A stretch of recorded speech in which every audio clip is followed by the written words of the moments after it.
Good day, everyone, and welcome to our webinar on the title, You're Wasting Time on Recruitment Marketing If You're Not Using These Strategies.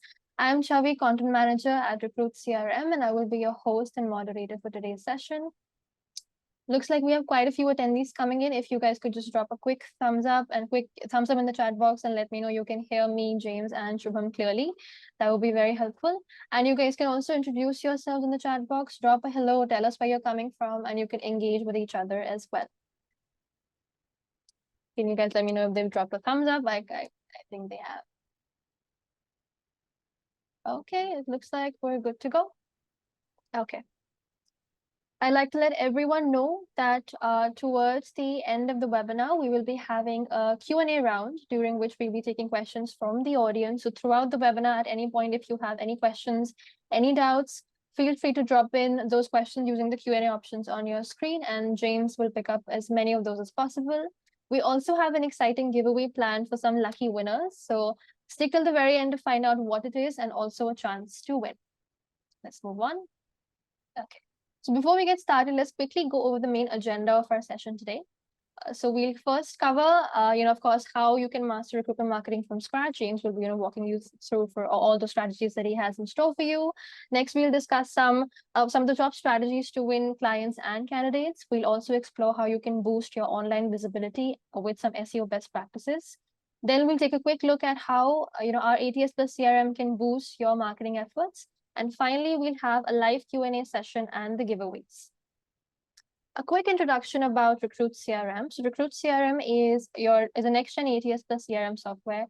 We are serving over 1,500 customers in 100+ countries with a global team of over 200 experts.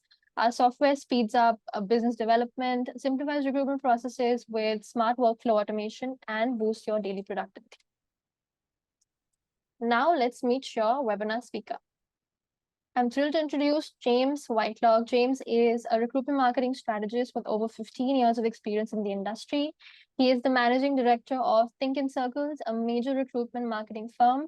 Through his company, he helps recruitment businesses attract quality candidates and clients with the brilliant digital strategies that he shares with them. So welcome, James. Well, that's it from me. We can get started with the session now. So over to you, James. I'll stop sharing my screen. Thank you very much. Now, I'll just I'll pick up where you left off if I can. Welcome everybody. It is a pleasure to be here. I'm going to say this afternoon because it is this afternoon in the UK, but I know we've got a lot of people kind of joining us from all over the globe. So thank you for taking the time out for joining us today, and thank you to Recruit CRM for inviting me along today to talk to you all about recruitment marketing and recruitment marketing strategies. So let's kind of start, shall we? Let's kind of get ready to kind of take you on a little bit of a journey. So what we're going to do today, we're going to talk a little bit around, as we said, marketing strategy, the different types of strategies you could kind of put in place, and how you might actually then kind of start to deliver some of the kind of the great content and great tips and things that are going to really boost your marketing when it comes to trying to find those new clients, and a little bit around trying to find those new candidates. So there's a few things I want you to kind of leave with today. One is a bit of a better understanding of B2B marketing. And so B2B marketing is this business to business. So this is the marketing that you're going to do to attract clients into your business. So we're going to kind of spend a little bit of time there and kind of delve a bit into that and the kind of different types of strategies that can support B2B. We're going to a little bit, obviously, going to talk around kind of marketing strategy and some other tactics. So that's actually some of the actual stuff that you can kind of put in place over the next kind of few weeks or kind of even days that might kind of support your marketing strategy. And we're going to go through some actual kind of content ideas, some of the things that are going to kind of that you can kind of create, write, film, develop, whatever you want to do today that are going to kind of give you some things to maybe get a little bit ahead of the competition. So as a marketeer, I really love a statistic. And here we've got a few kind of stats around the global recruitment market. And why do I put these up? I put these up basically to help you understand that this is a crowded market that you're all working in. From over 160,000 agencies worldwide, just 30,000 at least in the UK, with 3.5 million people being employed in the industry globally. worth 519 billion annual revenue. So basically, you're in a really, really crowded pond. So how do you make sure that the people you want to talk to find you, and how do you find them? Because you're all fishing in the same pond for the probably potentially even competitors working for, trying to find the same clients and the same. So how do you make sure that you stand above the rest of your peers and be able to kind of close those clients? How do you look great for those businesses? So traditionally, when we talk about inbound and B2B recruitment, it's quite a linear process. Some people represent this as a funnel, some people kind of put it like this as I've got it here. But basically it's a linear process where you're taking people who don't know who you are or anything about your business, creating them and turning them to visitors, i.e., people who know a little bit more about your business, a little bit more about you. They may have looked at your kind of some of your profiles, i.e., on LinkedIn or maybe your website, through to becoming an actual lead, i.e., they've shown some kind of interest in your business and they potentially want to know more, all the way through to being a client, i.e., they've gone from lead to a client and they're now using your services because you're a really good provider of those services. And even you get to a point where they may even be a promoter, i.e., you've done such a good job with them that they want to shout about how good you are. And we're going to talk a little bit around that kind of later on. But I bring this up because really what we want to do is maybe kind of dispel some of these myths around why this possibly isn't the best way to go about it, this traditional method. One, you can see it's very linear. Two, you can see it all goes in one direction. Okay. So there are some inherent problems with this. One is it doesn't really allow people to, if they fall out or get stuck at some point, then to kind of continue down or continue being part of your kind of ecosystem. And so I'm going to talk to you a little bit about another method that we would maybe have to think about. One that's easier to kind of get your head around, and one that doesn't really take as much kind of effort to move people from one spot to another. So if we just stick on this kind of more linear method or this kind of funnel method for a little bit, there are some kind of aspects of this that are pertain to certain points along this journey. To attract people, you do things around kind of social media. To get to convert, you might look at things like kind of case studies, you might email marketing, etc., etc., etc. Now, one of the things that potentially is an issue with this is you're possibly embargoing really, really good content that you've spent time, resources, even money on creating. Things like kind of case studies, they're not necessarily the cheapest thing to create. Things like white papers, etc., as well. And what you're doing, you're holding them up at certain points along the process. So some people may never actually see some of this stuff because you decided that they can only see it because it's traditionally used as a good kind of point of contact to move someone on to the next stage, i.e., a case study from convert to close. You may only kind of see it at that point. And so you can see the inherent problems already, right? You've spent time, resources on some of this good content, and only a very small percentage of the people that you want to talk to are actually seeing some of this kind of really good content. The other option, other problem here is, I said, it's very linear. So someone kind of gets stuck in the convert phase and then doesn't actually go any further, and you may actually kind of lose contact with them. You might not be in a position, you might have the tools that are available to you to continually try to kind of connect with them. You may actually become really, really busy as a recruiter. This obviously happens all the time, and they may then just kind of slip off your radar, and then actually that's kind of and then completely fall out of your kind of engagement kind of funnel, and you might not necessarily talk to them. You may end up actually even losing that lead because you just haven't spoken to them for a long time. So how can we do that a little bit differently, right? How can we think and put ourselves into a different position that is much more kind of user friendly for everybody involved, and stuff that doesn't take all of that kind of effort as you've seen before? So what you want to think about, and I know this looks quite scary when you kind of see this off the mark.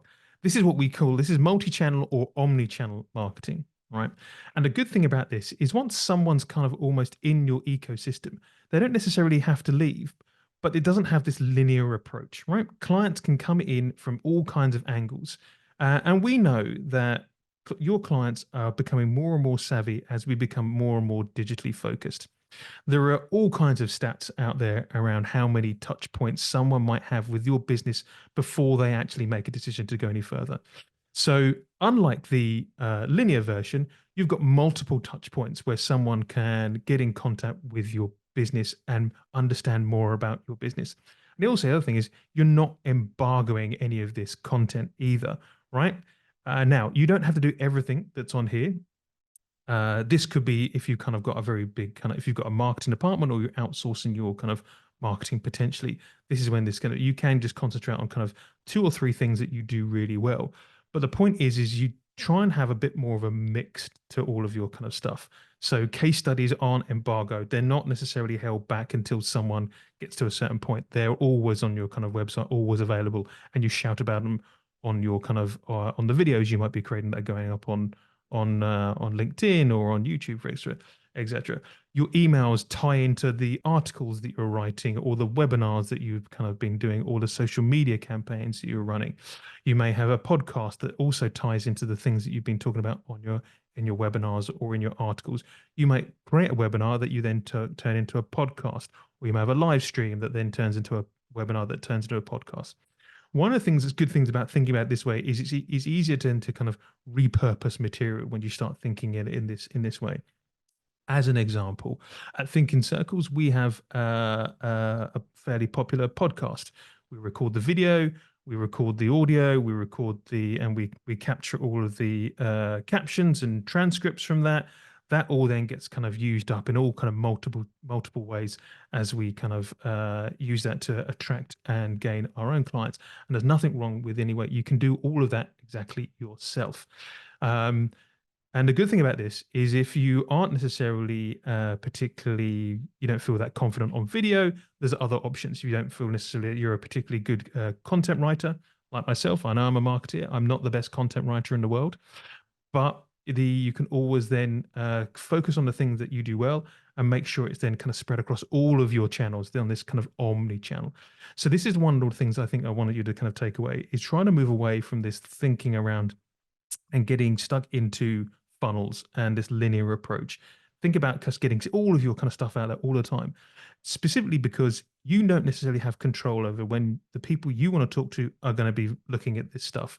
So there's no reason to get it all out there all the time. The other thing that we kind of see and we support some of the recruitment business is with what we call the Madonna effect. And this is around kind of adopting this kind of reinvention mindset. And this strategy is basically for businesses as you are kind of growing and as you kind of get older, you might not necessarily kind of grow in size, but you might kind of grow in the type of businesses that you are and the kind of businesses you want to work with. Really lean into that and adapt with that. And we call it the Madonna effect. Obviously, Madonna has been a performer for the last kind of 50 years, and every so often she changes changes how you perceive her, basically. And that's what you can kind of do with your recruitment marketing, and it gives you something always kind of to talk about.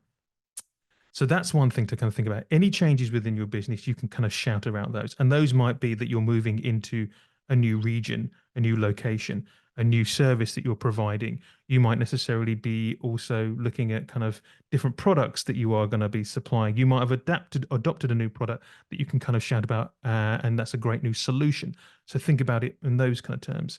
Also, think outside of how normal recruitment has worked. Look at businesses that do this kind of stuff really well. We always kind of use the kind of online kind of sales businesses. The thing I know I'm going to say things like Amazon. I know probably no one on the call is that size, but the things that they do around to make sure that you're always in that kind of in their ecosystem. So look outside of recruitment for inspirations. I know that's what we do here. The other thing that you kind of around kind of adoption is think around how you can speed up and make your own kind of recruiting kind of work-life balance and work life even easier. These days, there's all kinds of kind of AI tools, and I'm not going to get into all the different tools that are out there that can kind of augment you, basically, right? But there's more and more tools out there that can make your life a lot easier and do a lot of the kind of heavy lifting for you. In the end, recruitment is a face-to-face, it's a person-to-person kind of procedure, and that's not going to change. But there's bits either side of that that can really be kind of sped up. And these are all things you can adopt and all things that you can kind of shout about.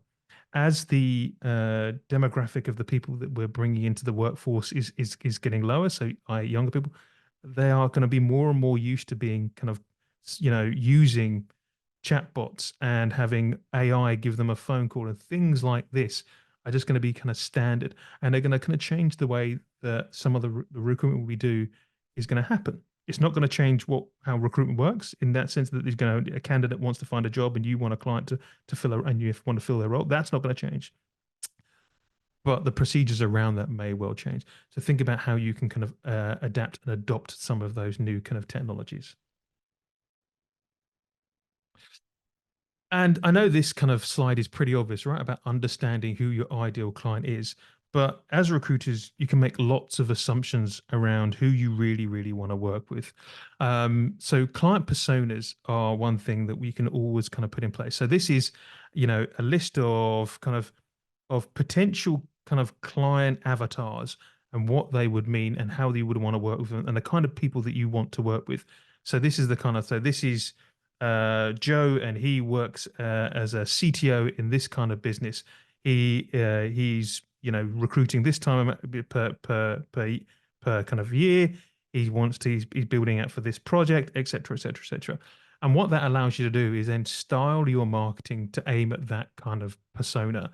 And the way you can kind of build this is you can look back at your own database. So use your own kind of current data within your CRM to say who are the really good clients that we've kind of worked with, and how do we work that project, right? And use that as a template for the other projects and other personas that you want to kind of get in front of. As I said, you may already always think that you know the kind of businesses you want it with, but that can also sometimes, until you've kind of gone through this process, it might kind of raise a few kind of other solutions and better ways of going about it. Um, and identify always the kind of common pain points and goals. Remember, what you're doing is you're providing a solution really in the end. It's not just a person you're putting, it's not just bums on seats, right? This is a solution for these businesses. So how does that work? So what is that, getting to understand the kind of goals and the needs of these businesses is going to put you in a better position, and also can affect the kind of marketing that you do as well. And that also goes through understanding how these people, what the buying procedure within these businesses. You'll know the bigger businesses that you work with go through many layers of management. So there might be different personas even within one business that you need to be kind of attracting and talking to and understanding as well.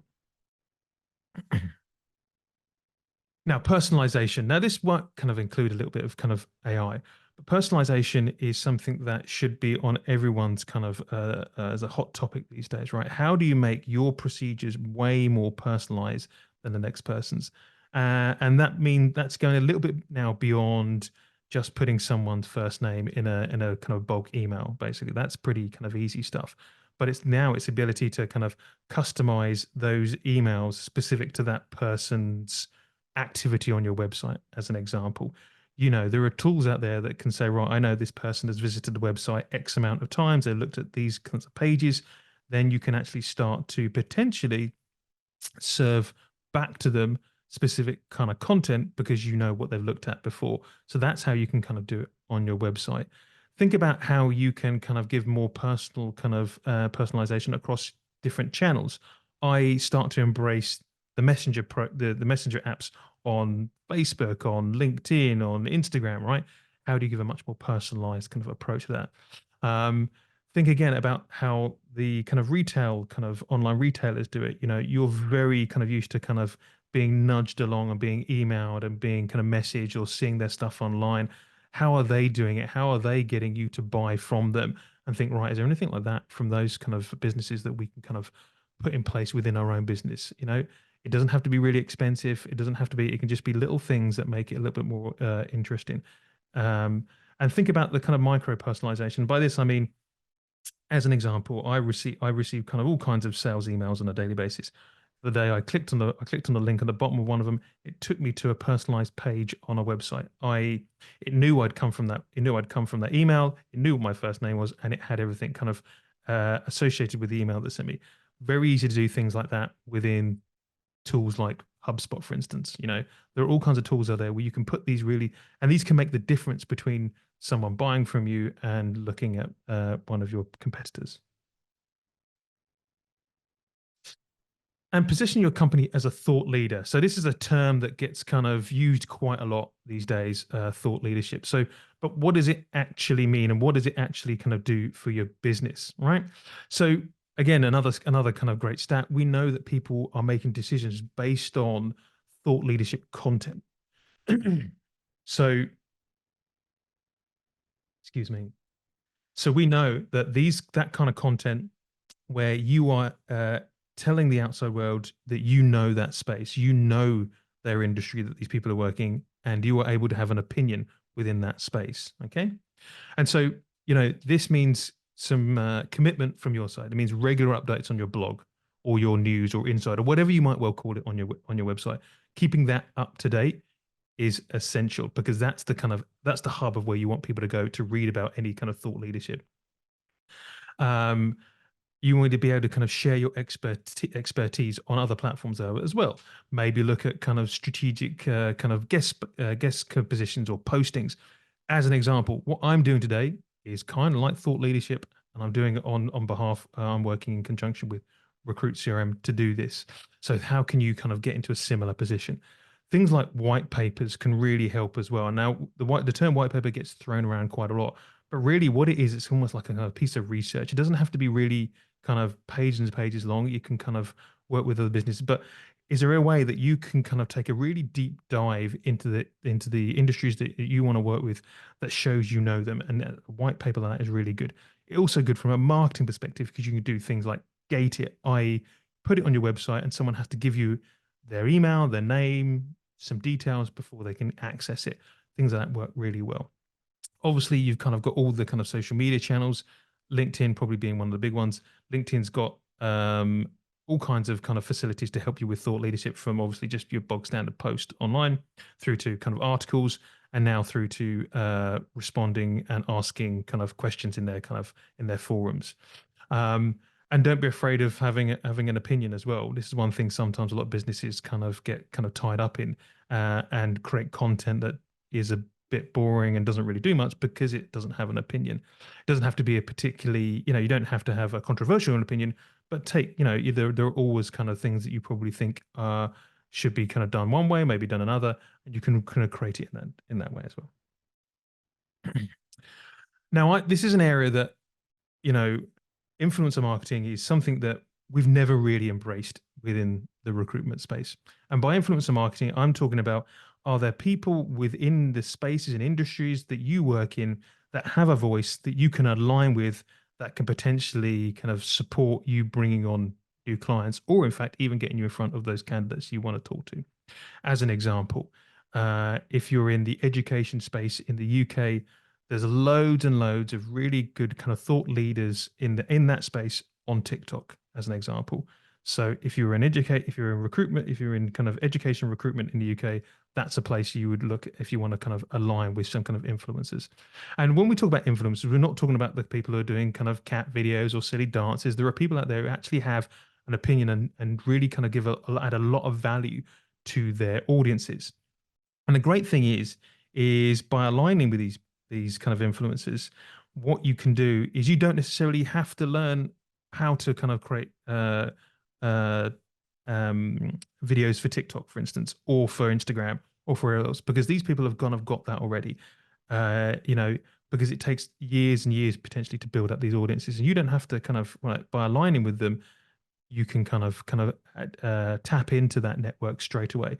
These can be paid for kind of partnerships, or they can just be kind of mutual agreed partnerships that, you might say that they can, an influencer can guest curate your channel for a few days, or they can write a guest post, or they can appear in your podcast or something like that, right? It doesn't always have to be a monetary thing. It can be kind of a quid pro quo kind of scenario. And it's a great way of kind of getting that niche expertise potentially that you don't necessarily always have within your business, and give you that kind of credibility. So it's something that we just don't do enough of. And I think, within certain kind of spaces within recruitment, definitely would work really, really well. Telling a compelling story. Now, us marketeers, we're always talking about kind of telling stories and storytelling. And I don't mean necessarily telling a story of writing a novel, right? What I'm talking about is there are people within your business, you yourselves as business owners, your company has a story, your clients have stories, your candidates have stories. Think about how you can get those to the wider world and how you can kind of create your marketing around them potentially. You know, it's always interesting. You know, people always want to buy from people. And if you've got an interesting story and you've got an interesting kind of group of people within your business, people always watch, people always listen. Okay. And so it's a great kind of narrative to kind of to work around. You know, you can build these into kind of campaigns. You can have these things have a beginning and a middle and end, right? You can have this to be a slightly more kind of personalized and personal content. You know, we all know if you see the kind of LinkedIn algorithm in a minute, it's really kind of really wants that more kind of personal kind of content on there. So this is a great time to start thinking about how you can kind of tell that kind of story of your business. And it's not kind of being arrogant. It's not shouting about kind of, and it's not talking into, a vacuum because you're just talking about yourselves. Your clients are really kind of interested in this. We know this for a fact because this is because of the work that we've done. You know, they want to know who you are, who are the people within your business because it's interesting to them, and they want to work with people that have some kind of connection with. This is a great way of getting that across.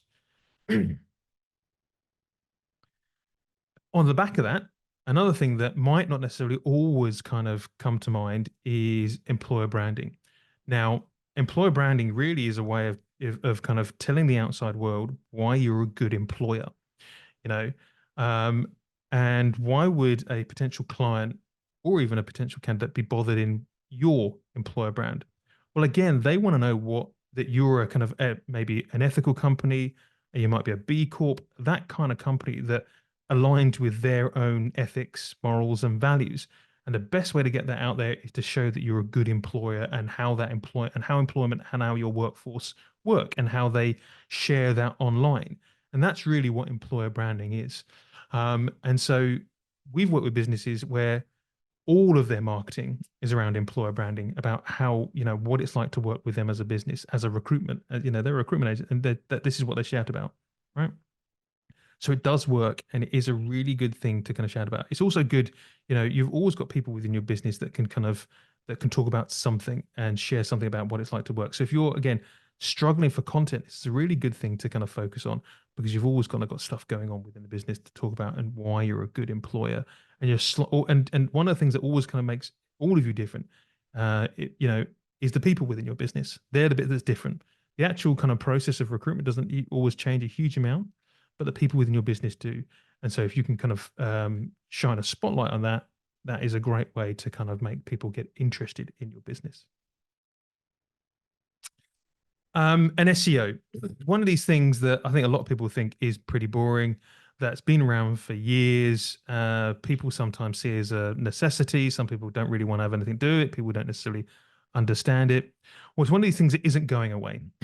While there's search engines, there's always going to be SEO. And the reason why SEO kind of works is because the majority of searches for jobs start on a search engine. Okay. So if you can be in the right place at the right time on a search engine when someone's searching for a specific role, whether that is, CTO in Vancouver paying this salary, right? And you can be there for when that search is made and be somewhere near the top, or be in several positions on that page. I have a paid advert and be in the organic listings, even better. So this is the reason why kind of SEO is still worth kind of thinking about. There are lots and lots of SEO kind of agents out there who can kind of support you with this thing.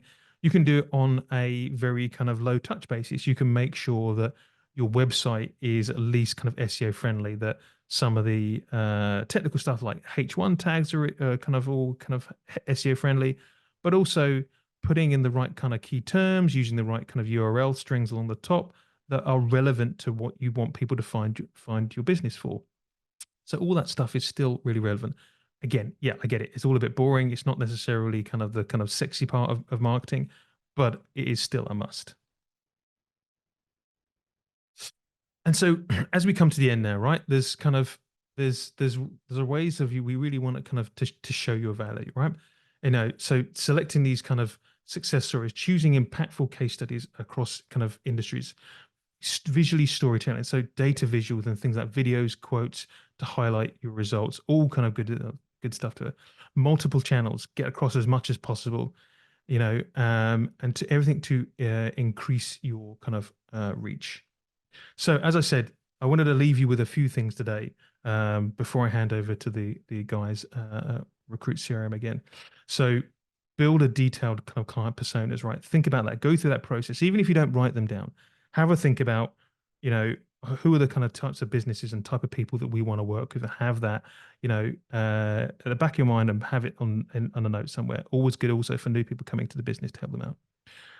Think about that kind of client journey, whether that's from kind of when you're doing your kind of your content through to your SEO. What does that look like? And getting people, getting people to the website. We talked a little bit around kind of personalization from email, right? Where does that all kind of, how does that all kind of work together? Can you put that onto a kind of visual diagram with you, your business in the middle, saying, right, we've kind of got emails coming from over here, and we've got a campaign running from over here. Think about how you might map that out. Think around kind of diversify your kind of content formats. So I've talked a little bit around kind of podcasts and videos and webinars, all that kind of that variation in your content can really kind of support kind of driving client acquisition, and the varying types of content even more. How are you going to tell your story and your business's story and your client story and your employee story? Think about how you use that to your advantage within your kind of marketing, and figure out what makes you kind of different and stand out. Okay. Sometimes it's not necessarily the best idea to try and be the biggest and the best. You want to be a bit unique, right? And what's unique about your business is you and your people within your business.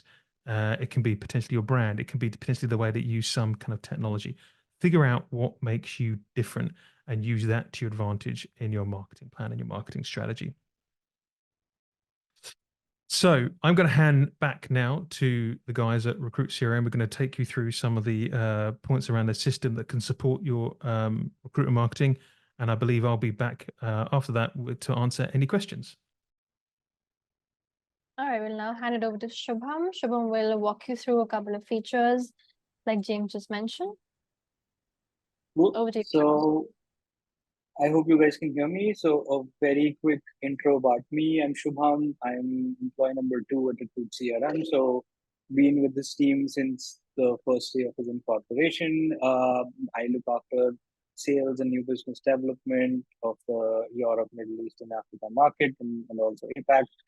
So while James was giving all of these ideas on how you can, like, what should you do, I will show you how you can do that with the Recruit CRM, and I will include a few things in context of what James mentioned. So very quickly, starting with how you can post all your jobs that you create. So this is in lines with what James mentioned when it comes to SEO, and when people try to search for specific keywords, how you can like be there. So Recruit CRM has a very interesting way where you can, like, when you create a job in Recruit CRM, you can post this job on different job boards. You can post it on social media, have it integrated to your website. So once you create a job here, it goes on all of these platforms. You can obviously buy job ads from Recruit CRM directly, where all of these leading job boards like Indeed, LinkedIn, CV Library, like different job boards can be selected. Obviously, you can select where you're based out of. You can select what job function you're advertising this to, and so on and so forth. Or if you already have existing contracts with any of these platforms, you can integrate those as well. So we let you bring in those contracts as well. So basically, if let's say you have a LinkedIn limited listing with you, you can integrate that with Recruit CRM. So all you have to do is create a job, and then at a click of a button, it would automatically get posted to this, so that you don't have to move out of Recruit CRM. You can manage everything within the platform. So that's one thing that you can do. Then obviously, like, there are different things on this slide deck that I will be sharing, or that Chavi will be sharing after this. So another thing that I wanted to talk about was our AI email sequencing platform. So Again, in lines to what James mentioned of creating different types of content. So let's say podcasts, case studies, webinars, or whatever it is. What you can do is you can create all of these on like different platforms. But when you want to share these with your clients, with your candidates, you can create what we call an email sequence. Now, an email sequence is basically a series of different emails and tasks that you can add within the platform. So you can program it in a way that, let's say, the first email goes out today. If in 2 days the client does not respond, then automatically send a follow-up email. If they don't respond to that, then remind myself to reach out to them on a phone call or on, let's say, on LinkedIn or something like that. And on top of this, what you can also do is you can use AI to create this. So you can literally tell AI that, hey, I want to create a sequence with, let's say, 3, 4 emails. I also want a task in between. And then it will create the sequence. And along with that, it will also create content within those emails. So you would not have to spend a lot of time thinking what needs to be written in those emails. So AI would do everything for you. And of course, like this is the new buzzword, and you need to be aware of all of these, and you need to have these platforms. So that was one thing that you can do. Again, on the lines of AI, you can do another very interesting thing. So, let's say you have a candidate's profile with you and you want to share the candidate with like different clients at the same time, you can do that. So I have James' profile, for example. What I can do is I can go in here and I can tell AI to summarize the candidate's profile. Or we also have a way where you can create a new summary document of the candidate altogether. So it essentially creates a PDF document, which you can obviously design. You can have your logo, you can have your color theme, you can have like things that you would want to highlight, and then you can also have AI write the summary. So with the click of a button, it will go through the entire profile of the candidate, and it will summarize that for you. So you would not have to again spend a lot of time thinking how you would want to summarize it, and the system would do it for you. And then you can include that in the candidate summary document that you just generated. And then what you can do is you can take this document and you can take this candidate and you can actually market this candidate to different clients at the same time. So the system will let you choose which clients you would want to market this to. So this gives you a list of all the clients that you're currently working with. You can select those clients. You can then choose what information you would like to share or you would like to highlight in the email that you're sending. And then the system would generate that email. Now that email would have a table of all the details. Obviously, you can edit this however you want to. This adds summary as a document as an attachment in here, and this goes out as an individual email to all of these contacts. And then the system is smart enough to keep a track of all of that. So you would, whenever you go to the candidate profile, you would exactly know which contacts this candidate was switched to. And then you can have your own tags on it. So you can be like, okay, now this contact, he loved the profile. So let me reach out to him again and I can create a follow-up task immediately. So these are some things that you can actually do in Recruit CRM, and obviously a bunch of things that that we've already covered. On top of this, there are a lot of things that you can do. I will obviously not include all of those because I don't want this to be a demo as such. But if you are interested in knowing anything else, like please hit us up and we can arrange a demo for you. Yeah, That's it. Thank you, guys. Over to you, Chavi. Okay, thank you so much, Shubham. Thank you so much, James. Now we will move on to the Q&A session. Shubham, could you share your screen and show the Q&A slide really quickly? I think I'll be on Zoom to see all the questions coming in. All right. Absolutely. Cool. So we will now get started with the questions, guys. And yeah, we've also dropped a book a demo link in the chat box in case you want to check out the product. So do engage with that. But now let's get started with the Q&A. So we can see a couple of questions have come in. But guys, now is the time if you have any questions, any doubts for both James and Shubham, you can drop in your questions using the Q&A options on your screen, and we will pick those up and answer those live for you right now. All right. So we have a quick question from Valeria. She's asking, James, do you need a paid subscription to post on LinkedIn? No, LinkedIn's a completely free tool at the point of entry. There are paid for versions, but you LinkedIn is completely free to set up a profile and to start posting and to start connecting with people. There are, as I said, there are paid for versions which basically are able to let you reach out to more of the network and to message more of the network and some clever kind of data and analytics around it. But yeah, no, it is completely free. It's think of it like Facebook for work, basically. All right. Another question we have is, how can smaller agencies compete in marketing with limited budgets?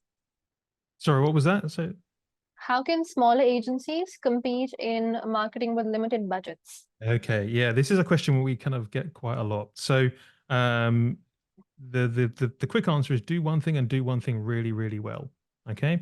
So I know my slide up there had literally kind of had everything on there from webinars, podcast, videos, written content. So if you're short on time and short on resources, then pick a few things, maybe one thing that you can kind of do and then repurpose. As an example, you might well kind of do some quick videos. Those videos you record on your phone, you can then put those onto LinkedIn. It can go onto Instagram. It could potentially go onto TikTok. If you're more adept at writing, write content for your website, write content that can go onto LinkedIn articles, answer questions on the LinkedIn kind of forums kind of now as well. So kind of just lean into something that you can kind of do well. Especially if it's going to be you that's doing it. You can also, there are also possibilities of kind of getting outside help with some of these things, but obviously there are kind of costs involved with those. So if you're a small agency, you're a solopreneur, just pick one thing that you can do consistently, that you think you can do well, and just have a go. Don't be afraid of kind of making a mistake, because you're probably not going to make a mistake, in all honesty, right? I often do little kind of short videos on my phone, and I constantly trip over my words. I say oh. No one really cares about that. They care more about what you're saying and what the value is you're adding to your network. So those are the kind of things to concentrate on. Thank you, James. Shubham, I think we have a question for you. Derwin is asking, would this software work well for solo agencies? Yeah, absolutely. We do have a bunch of people who are like solo entrepreneurs, and we're more than happy to help them. Yeah, well, there you have it, Derwin. Well, we have another question. How can agencies maintain a human touch while using AI and other such technologies? Yeah, it's a very kind of good question, and it's kind of more of a modern question these days. There's still going to be a point where whatever AI you're using, whatever automation you may well be using, at some point you're going to have to talk to the client or talk to the candidate, and that's usually around when you kind of get a little bit beyond the selection stage. So that's the bit to concentrate on. People buy from people, okay, and that's what recruitment is really built on. So if you're a true, what we might call, recruitment consultant, and you're being consultative and you're adding value, that's the bit that people are going to remember, not necessarily how they got to you in the first place through any automation or through AI that kind of grab their details from a job board or whatever else.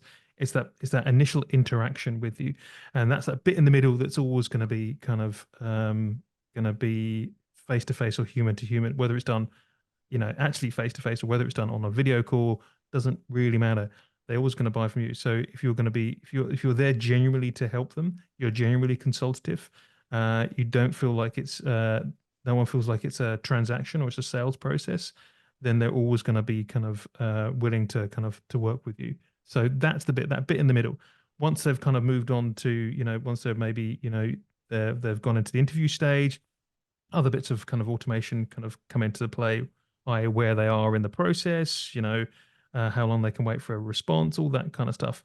But that bit in the middle is what isn't going to go anywhere, and that's the human bit that's still going to be there. All right, we have another question. So how frequently should we be producing content? What types of content have you found to be the most effective in engaging both clients and candidates? That's another question we have. Okay, so there's all kinds of studies out there around how often you should put a post, but 3 or 4 times a week probably is what you want to be aiming for. You could be like me and literally posting several times a day. It's probably a little bit too much. So if you are going to follow me on LinkedIn, be prepared to get kind of absolutely swamped with all my content. But yeah, so if and the way to manage that these days is some really good tools. So if you're a big LinkedIn user, LinkedIn now has a scheduling tool. So when you're creating a post, you can schedule it. So potentially you might be have a free few hours on a Monday morning or a Tuesday afternoon or whenever it might be, and you've had a brainwave and you've got like 3 or so big bits of content that you want to kind of put online. Instead of putting them all online one after another and through one day, you can schedule it out. So you can go on, create the post, say schedule this for Wednesday at 2 p.m., then schedule this other one for Thursday at 3 p.m., etc., etc. And you can schedule up all that content so it kind of goes out automatically in the background. So that's what you want, 3 to 4 pieces, really. The best content is, there's a couple of answers I can give you around that. One is anything that's going to add value, right? That you think is going to be useful to your network. Okay. The mistake that a lot of recruiters fall into is just posting jobs. It's great. There's more to you than just posting jobs. And anything that is kind of visual. So anything with image, a photo, or a video are the stuff that always kind of works really well, always gets the kind of highest engagement. Yep. All right. Well, I think those are all the questions we have, guys. Does anybody have any other questions they want to ask, no matter how specific you might think they are? Go ahead, and we'll wait for a couple of seconds for you to drop in those questions. It looks like we're good to go. All right, Shubham, we can start sharing your screen. Oh, okay. Darwin has another question. How much for solo? I think this is again targeted to you, Shubham. It's about pricing. Yeah, so we have different plans in all those plans are available on our website. So I can probably share a link to our pricing document right after this. And if you want to discuss more about each plan, I'm more than happy to do a demo for you. Okay. I think we have another question. When do you start talking about the contracts when you're talking with potential clients? This is for you, James. Contracts. Yeah, when do you start talking about contracts when you're talking with potential I'm clients? not necessarily sure that's a marketing question, but experience tells me that the sooner you can kind of and you can make things kind of as clear as possible when it comes to the legals. That means nothing's hidden. That means everything's out in the open as soon as possible. And I can give you kind of an example of how we work. Is that if anybody asks me around kind of what's in the contract, I'm always happy to send them a draft version of a contract as soon as they ask, basically. There'll be nuances depending on where you are around the globe. But yeah, if the sooner the better. I always kind of feel if you leave it too long, it kind of feels that maybe if the client could feel that you're hiding something. So just be upfront with it. Does anybody have any other questions? I think Ronald kind of vouched for us, and he mentioned that he's using Recruit CRM. Thank you, Ronald. All right, looks like we're good to go. I'll quickly share my screen, and we're coming to the end of the webinar. Cool. We have made it to the very end of the webinar, and now we have some amazing giveaways lined up that we'd like to tell you all about. So thank you so much for staying with us till the very end. Let's see what we have. So we're giving away a free 30-minute recruitment marketing consultation led by James himself. This session will include a personalized audit of your present recruitment marketing strategies and actionable insights to boost your agency's growth. So don't miss out, on this chance to boost your marketing efforts altogether. All right. So we're giving this away to 2 lucky winners each. And winners will be announced on Monday, November 4th at 10 p.m. Pacific time on our LinkedIn page. We'll be doing a raffle draw out of all the attendees currently sitting here and to decide who wins. And so keep an eye out on our LinkedIn company page to see who wins. We will be making a post about the webinar, and the winners will be announced in the comments. And those winners will also be receiving an email from Recruit CRM and James. So you guys can, continue with your recruitment marketing consultation. So yeah, best of luck to everyone. All right. So yeah, before we conclude, James, Shubham, do you guys have any closing remarks for the audience? Well, I just want to thank everybody for kind of making it through to the end. I hope it has been useful. Obviously, all my details and the details for Thinking Circles are now in the chat. So if anybody wants to connect, follow my content, it's all kind of recruitment marketing focused. Hopefully it's all of value. It's all there, and will also be links to our podcast, which is all around kind of recruitment marketing as well. So yeah, so feel free to follow and get in contact. Yeah, thank you so much for this, guys, and looking forward to talking to you all. Yeah. Thank you so much, guys. So, well, that wraps up our sessions for the day. And thank you all for joining and participating and engaging with us in the comments. So, to learn more about Recruit CRM and our features, you can head over to recruitcrm.io. We're also excited to continue all of these conversations about recruitment marketing and more on our social media channels. So, all the links are in the chat right now. You can engage with us on social media, follow us there. For weekly discussions on all things recruitment and tech, we have a blog, so check out our blog and also subscribe to our newsletter. You'll get updates in your inbox every single day. And if you enjoyed today's session, like James mentioned, you can learn more about recruitment marketing on his website, and you can also connect with him on LinkedIn, and all of his companies' social media links are also in the chat right now, so you can follow his business as well. And yeah, thank you so much for coming here, guys. We look forward to connecting with you again in our next webinar, and have a fantastic day. Thank you, everyone. Thank you. Thank Thanks you. so Bye-bye. much. Thank you. Bye-bye, guys.